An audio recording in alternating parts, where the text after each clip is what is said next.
یاد رکھیے اس مصالحت کے عمل میں صلح کروانے والے مصلح کا مخلص ہونا شرط ہے۔ صلح کرانے میں آپ کا مقصد فقط اللہ کی رضا ہو۔ قرآن کریم میں سورہ نساء میں اللہ جل وعلا نے ارشاد فرمایا ان یریدا اصلاحا یوفق اللہ بینہما، کہ صلح کرانے والے اگر صلح کرانے کا ارادہ رکھیں تو اللہ دونوں دلوں کو ملا دے گا۔ بس شرط یہ ہے کہ اب اپنی ذاتی برتری ثابت کرنے یا احسان جتلانے کی خاطر نہیں، دو دلوں کو ملانے کے لیے فقط اللہ کی رضا کی خاطر صلح کروا رہے۔ نبی کریم صلی اللہ تعالی علیہ وآلہ وسلم نے ارشاد فرمایا افضل الصدقۃ اصلاح ذات البین، سب سے افضل صدقہ آپس میں صلح کرانا ہے۔ ایسے ناراض لوگوں کو تلاش کریں، وہ آپ کے منتظر ہیں، وہ ضرورت مند ہیں۔ جس طرح ایک غریب کو پیسے کی ضرورت ہوتی ہے، ایک بھوکے کو کھانے کی ضرورت ہوتی ہے، اسی طرح مخالفین کو صلح کروانے والوں کی ضرورت ہوتی ہے۔ اور حدیث شریف میں نبی کریم صلی اللہ تعالی علیہ وآلہ وسلم کے فرمان کے مطابق سب سے بڑا صدقہ ان ضرورت مندوں کی ضرورت پوری کرنا ہے۔ دوستو اگر آپ غریب ہیں اور دل میں یہ خواہش ہے نا کہ میں بھی ضرورت مندوں کی حاجات پوری کروں، میرا شمار بھی صدقہ دینے والوں میں ہو، پیسہ نہیں ہے تو پرواہ نہ کریں، فکر نہ کریں، بس خلوص نیت کے ساتھ ناراض لوگوں کو تلاش کرتے نہیں، مخالفین میں مصالحت کرانے کو اپنی زندگی کا مشن بنا لیں۔ اللہ تعالیٰ دنیا میں بھی عزتوں سے نوازے گا اور آخرت میں بھی آپ کو سب سے زیادہ نفلی عبادات میں مشغول رہنے والوں اور سب سے زیادہ صدقہ دینے والوں کے مقام پر فائز کرے گا۔ اور اس مشن کو عبادت سمجھ کر ہر روز خلوص دل سے اللہ جل وعلا کی بارگاہ میں دعا بھی کرتے رہیں کہ اے اللہ میں نے تیرے حکم پر عمل کرتے ہوئے اپنا کام شروع کر دیا ہے، اب ان کے دلوں کو تیرے حوالے کرتا ہوں، میرے اللہ تو اپنے خاص فضل و کرم سے ان کے دلوں کو ملا دے اور ان کے دلوں سے نفرتوں کو مٹا دے۔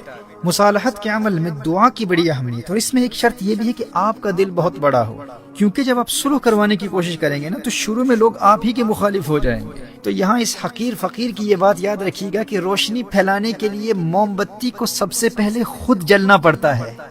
روشنی اسی صورت میں پھیلتی ہے جب موم بتی خود جلتی ہے۔ آپ کو طرح طرح کے تانے بھی سننے پڑیں گے۔ ہمارے یہاں لوگ اس بات سے ڈرتے رہتے ہیں کہ بھائی ان کا معاملہ ہے، ہمیں ان کی آگ میں جلنے کی کیا ضرورت ہے، یہ لوگ تو بعد میں ہمارے ہی مخالف ہو جائیں گے۔ تو اگر آپ اللہ کی رضا کی خاطر اس مشن کا آغاز کر رہے ہیں تو لوگوں کی آپ کو پرواہ نہیں ہونی چاہیے، یہی تو امتحان ہے، اس میں پاس ہو گئے تو پھر آخرت میں جا کر سب سے زیادہ صدقہ دینے والوں کے مقام پر فائز کیا جائے گا۔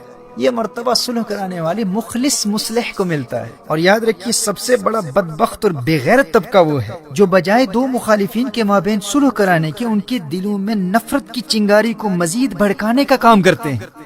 اختلافات کو ہوا دینے والا یہ تیسرا بے غیرت طبقہ ہوتا ہے۔ یہ بے شرم لوگ عام مجالس میں، محافل میں، بلکہ سوشل میڈیا پر آ کر نفرتوں کے الاؤ بھڑکانے والے کامنٹس کے ذریعے دلوں میں مزید دوریاں پیدا کر دیتے ہیں۔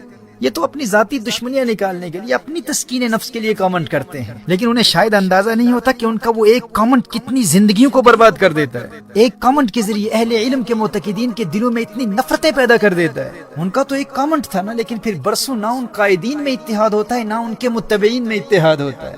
وہ وقت بھی دیکھا ہے، تاریخ کی گھڑیوں نے، لمحوں نے خطا کی تھی، صدیوں نے سزا پائی۔ ایسے بے شرموں اور بغیرتوں کی حرکات سے متبعین بھی ہوشیار رہیں اور قائدین بھی ہوشیار رہیں۔ یہ اللہ والوں کا کام نہیں، اللہ والوں کا کام تو یہ ہے کہ وہ اپنے ذاتی نقصان کی پرواہ کیے بغیر ایک موم بتی کا کردار ادا کرتے ہوئے خود کو جلا کر روشنی پھیلاتے ہیں، اپنے معاشرے میں دشمنوں کو تلاش کر کے ان میں صلح کرانے کو اپنی زندگی کا مشن بنا لیتے ہیں۔ اور یہی قرآن کا مشن ہے۔ سورہ حجرات میں اللہ نے ارشاد فرمایا انما المؤمنون اخوہ فاصلحوا بین اخویکم، تمام مسلمان بھائی ہیں تو اپنے دو بھائیوں میں صلح کرو۔